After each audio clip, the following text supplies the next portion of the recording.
I'm about to fill up the fountain that we have outside for the birds.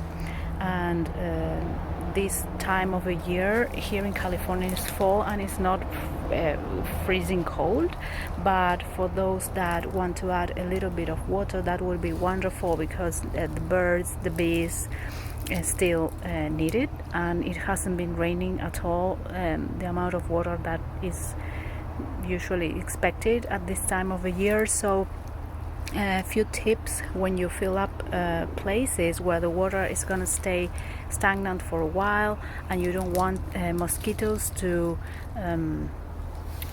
reproduce in the water, which can be possible, and mainly in areas like ours where the temperatures are not so cold.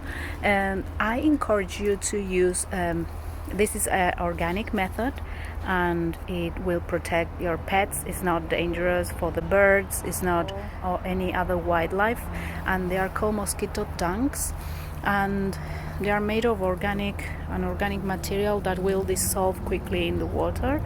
For a fountain this size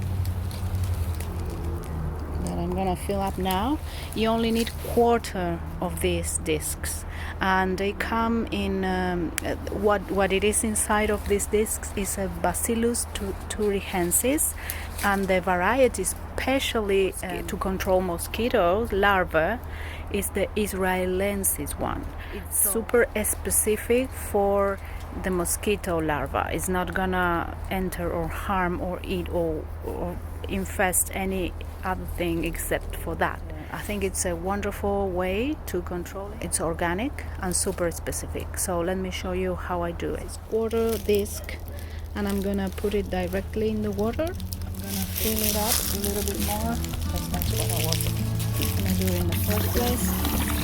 And that's it. It's gonna dissolve on its own, and you don't need to do anything else because this will keep the larva at bay. I think it's a wonderful method, and I hope this tip has come in handy to you. And as usual, happy to answer any questions or comments.